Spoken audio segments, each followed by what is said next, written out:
안녕하십니까. 신의 한수의 신혜식입니다. 손석희 JTBC 사장이 김모 기자와 일자리를 주겠다는 내용이 공개됐고요. 이와 관련해서 시민단체가 손석희 사장을 배임 혐의로 검찰에 고발했다고 합니다. 이제 조사가 시작될 것 같습니다. 이와 관련해서 전혁헌 전 국정원 제1차장님 모셨습니다. 안녕하십니까. 안녕하십니까. 지금 문자가 공개돼 갖고 말이죠. 이게 이제 일파만파 커질 것 같습니다. 손석희 사장은 협박을 당했다고 하는데 협박을 당한 사람이 왜 일자리를 계속 주려고 합니까? 그냥 법대로 처리하면 되는 건데 이제 검찰에 이거를 이제 시민단체가 고발을 했어요. 배임죄로. 예. 그러니까 이제 제가 보기에는 뭐 항상 제가 주장하는 것 중에 하나는 이번 사건은 이제 손석희 사장이라고 하는 이제 공인이 이렇게 이제 시비거리가 된 거예요. 쉽게 얘기해서. 그런데 지금까지 이제 알려진 바에 의하면, 왜냐면 이제 문자까지 다 공개가 됐기 때문에 시청자 여러분들도 이제 객관적으로 합리적으로 이제 해석할 수가 있는데, 전반적으로 논리면에서 손석희 사장이 이 김모 기자한테 제가 보기에는 밀리고 있는 형국인 것 같아요. 네. 이렇게 밀리고 있는 형국의 가장 결정적인 것이 이제 뭐 왜 그 밤중에 교회를 갔느냐, 뭐 동승자가 있었느냐 없었느냐, 왜 도망을 갔느냐 아니다, 뭐 때렸느냐, 툭툭 쳤느냐, 이런 물리적인 외형적인 측면이 그 의혹을 이렇게 가져다 줄 뿐만 아니고, 이제 그 자리를 구체적으로 이제 제안을 했고, 손석희 대표가 제안했는데 이거를 갖다가 김 기자가 양이 안 차는 것 같은 모양새를 지으면서 네. 손석희 사장이 계속해서 이 김 기자를 조금 달래고 좀 설득하려고 하는 그런 모양새로 대화가 진행된 것이 이제 온 언론에 다 공개가 돼버렸어요. 네. 이제 그러다 보니까 이제 법조인들 사이에서는 이건 배임죄다. 왜냐하면 자기 개인이 사고 나고 가지고 그 처리를 했는데 처리하고, 그 다음에 또 이 투자 용역 관련해서 이제 변호사하고, 왜냐하면 이제 김 기자가 도저히 이제 손석희 사장을 대응할 수가 없으니까 자기가 아는 이제 변호사를 만났잖아요. 네. 거기에 이제 손석희 사장까지도 이제 합류를 했고, 그러다 보니까 이제 손 사장도 그 변호사를 알게 된 거예요. 그런데 이제 김 기자하고 그 손 사장하고는 대화가 잘 안 되다 보니까 또 이제 그 변호사한테 이제 그런 걸로 이제 문자를 보낸 거예요. 그러니까 이제 이 변호사들 입장에서는 이거는 공금을 쓰려고 했기 때문에 배임죄 또는 배임 미수죄가 충분히 될 수 있다. 이렇게 이제 보도가 되기 시작했고, 이제 그런 추세를 딱 보고 이제 민간 시민 단체에서 정식으로 이제 고소를 했어요. 그러다 보니까 처음에는 폭행으로 맞았다, 아니면 지나치게 압력적으로 자기한테 취업 정탁을 하고 네. 또 돈까지 뜯어가려 했다. 그러니까 이건 반윤리 사범이잖아요. 어떻게 보면 이제 반윤리 사범이 아니고 이건 정식으로 형사법을 위반한 사건으로까지 이제 법률적인 성격이 굉장히 더 심각해져 가는 것 같아요. 그렇죠. 예, 그렇기 때문에 제가 보기에는 손 사장 본인이, 제가 보기에는 이제 경찰에서 수사 들어가죠. 검찰 수사 들어가죠. 그러면은 결국은 이제 우리가 좀 시간이 이제 걸릴 수밖에 없잖아요. 객관적인 실체를 알려면 수사당국의 수사 결과가 나올 때까지 하는데, 그 사이에 본인이 지금 이제 입장을 조금 표명을 했는데, 그렇게 조금 표명할 게 아니라 객관적인 모든 정황을 이렇게 상세하게 국민들한테 공개해서 잘못된 점이 있으면 잘못된 데 대한 도의적, 정치적, 법적 책임을 딱 지고 거기에 상응하는 조치를 하는 것이 논란을 종식시키는데 좀 더 유리하지 않을까, 그런 생각이 듭니다. 예, 그러니까요. 아니, 자기는 협박받았다고 하는데 김문 기자죠. 김문 기자에게 일자리를 제안하고 그게 잘 안 되니까 또 하청업체를 통해서 돈을 제공하려고 했던 그런 의혹 아니겠습니까? 예. 문자가 다 나왔기 때문에 손석희 사장은 여기에 대해서 설명을 해야지 뭐 협박만 받았다고 얘기한다고 끝날 일은 아닌 것 같아요. 그리고 뭐 개인적으로 처리할 수 있겠죠. 뭐 교통사고 나서 그 처리 비용 150만 원 준 거 개인적으로 처리한 거 누가 뭐라고 하겠습니까? 그러나 그 기사와 어떤 미묘한 부분을 막고자 회사의 돈을 이용해서 또 자리를 이용해서 이것을 무마시키려고 했다면은 이거는 당연히 배임죄가 될 텐데 실행이 안 됐으니까 미수죄는 충분히 가능하다고 봐요. 네. 예, 그렇습니다. 그러니까 지금 이제 손 사장이 이제 고소를 하게 된 것은 뭐 취업 청탁을 하는 데다가 그 엄청난 돈을 요구했다, 이렇게 돼 있잖아요. 예. 그런데 지금 그 김 기자의 변호사하고 손 사장하고 이렇게 한 얘기를 보면 손 사장이 월수 1,000만 원 정도의 기자지, 요거를 얘기한 거예요. 예. 이것이 이제 이번에 그 배임죄로 고발하게 된 결정적인 계기인 것 같아요. 왜 개인 사고 난 걸 가지고 그렇죠. 왜 1,000만 원씩 월수를 주고 투자 용역 계약까지 나가느냐. 그리고 굉장히 구체적이에요.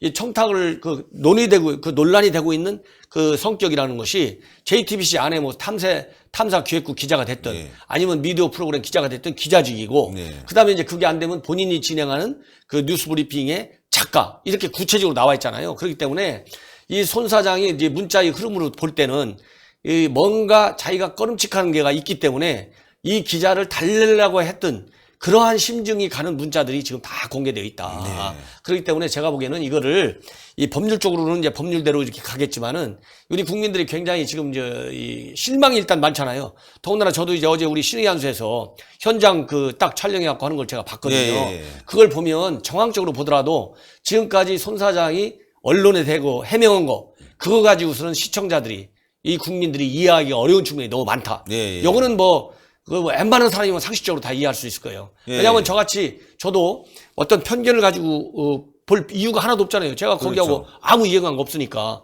그냥 시청자의 한 사람이 본다면 현장 중계 신의한수에서 딱 보니까 여러 가지로 정말 이해 안 되는 해명들이 너무 많더라. 그러니까요. 이제 그런 것이 쌓이다 보니까 시민단체에서 이제 이런 배임 문제까지 이제 걸고 나가는 게 아닌가. 굉장히 손 사장의 입지가 현 상태로 그대로 놔두고 만약에 해명을 안 한다면 그잖아요. 나는 법적 판단 그리고 수사당국의 결과만 내가 기다리겠다. 해명을 안 하겠다. 이러면은 굉장히 불리한 여건이 될 확률이 있고 뭐 이렇게 입에 담지 못할 여러 가지 설들이 벌써 유튜브 방송에는 많이 떠다니고 있어요. 그러니까요. 예. 뭐 많이 떠다니고 아나운서 얘기 사진까지 다 나오고 모르겠어요. 있더라고요. 유튜브 방송에는. 예, 그러니까요. 예, 예. 그래서 뭐 아나운서 얘기 나오는데 그건 좀 자제해야 될 부분이 있어요. 아직까지 정확한 게 아니기 때문에. 예.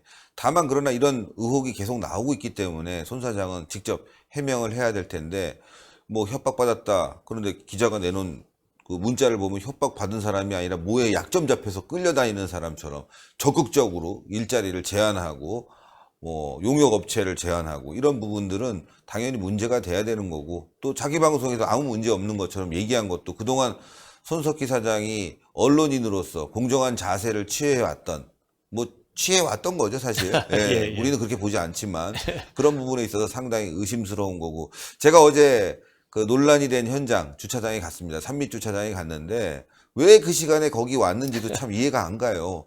올 이유가 없어요. 아무것도 없어요. 뭐 커피숍도 없고 음식점도 없고 교회도 끝났고 주차장만 한적하니 그냥 외롭게 어떻게 보면 을씨년스럽게 있거든요. 거기 오는 사람들의 의도가 뭘까? 뭐 저는 뭐 손석희 사장은 뭐 고민스러워서 넘어왔다 뭐 여러 가지가 얘기가 있지만 좀 이해 안 되는 부분이 있어서 또 차를 받고 도망간 것도 이해가 안 가고 이걸 취재하는 기자에게 왜 그렇게 일자리와 용역까지 제공하려고 했는지 의심스럽습니다. 그러니까 월수 1,000만 원이면 작은 돈이 아니에요. 그렇죠. 연봉 1억이 넘잖아요. 그럼 그렇죠. 대한민국 국민 중에 연봉 1억 넘는 사람이 얼마나 되겠습니까? 그러니까요. 그렇기 때문에 이런 엄청난 직장 요런 것도 투자 용역 요런 것까지 이건 김은 기자하고 직접 뭐 어느 정도까지 논의했는지 모르지만 변호사한테 손 사장이 직접 한 걸로 그렇게 돼 있거든요. 그렇다고 본다면 이러한 그 복잡하고 이렇게 의혹이 많이 가는 사건에 대한 그 언론 대응 이런 거는 뭐 손 사장이 아주 국내 최고의 전문가 중에 한 사람 아니겠어요? 그렇죠. 그러면 이제 과거에 보면 예를 들어서 이런 의혹과 관련해서 청문회 같은 거 할 때 보면 많이 나와요. 그죠? 네. 그러면 이제 청문회 당사자 입장에서 어떤 그 청문회 대상자는 하나하나 해석하기가 어려우니까 나중에 하겠다. 그러면은 의혹이 막 쌓여갖고 감당이 안 되니까 전반적인 추세를 보면 그때 불을 끄는 방식으로 나가는 청문회 대상자들이 많아요. 그렇게 물론 이제 공인이 청문회에서 나오는 질문하고 이렇게 그 민간인이 나오는 거하고는 이제 질적으로 다르기 때문에 이렇게 얼마만큼 이 비교하는 것이 객관성이 있는지 잘 모르겠으나 왜냐하면 지금 계속해서 의혹이 쌓아져 가고 여론의 흐름이 제가 보기에는 손 사장한테 불리한 여론이 이렇게 형성될 가능성이 더 많아요. 왜냐하면 지금 공개되는 문자 이런 것이 김은 기자로부터 많이 나오잖아요. 그러니까 이렇게 본인한테 불리하게 돌아가는 걸 막기 위해서라도 제가 보기에는 그리고 지금까지 손 사장이 이런 의혹이 많이 있는 사건과 관련해서 본인이 보도하는 그 취향 이런 걸 보면 그 연장선에서 본인도 필요한 최소한의 해명은 해야 되는 거 아니겠느냐. 네. 예, 그래 이렇게 잘 안 하고 어영병 넘어가니까 배임죄라는 말까지 나오잖아요. 이게 뭐 법적으로 재판에서 30까지 갈 텐데 가면 그건 뭐 법률적인 판단은 나중에 이제 나오겠지만 그걸 떠나서 지금 뭐 대한민국 지금 모든 언론이 이걸 뭐 집중적으로 지금 취재 보도하고 있잖아요. 예. 그렇다 본다면 지금 대한민국은 여러 가지로 경제적으로 또 안보적으로,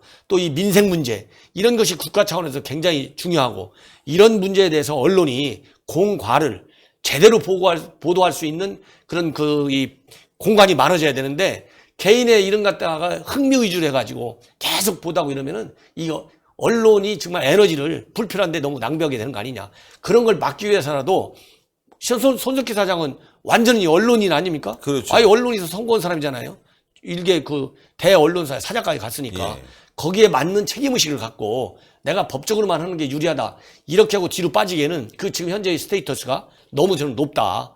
그래서 거기에 상응하는, 그리고 국민들에게 지금 퍼져 있는 많은 의혹들, 이런, 그리고 언론계의 에너지 낭비, 이런 걸 막기 위해서라도 빨리 필요한 조치를 하는 게 낫지 않겠느냐, 이런 생각이 듭니다. 예, 이걸 저는 심각하게 봐야 될 것 같아요. 심각합니다. 지금. 예. 네.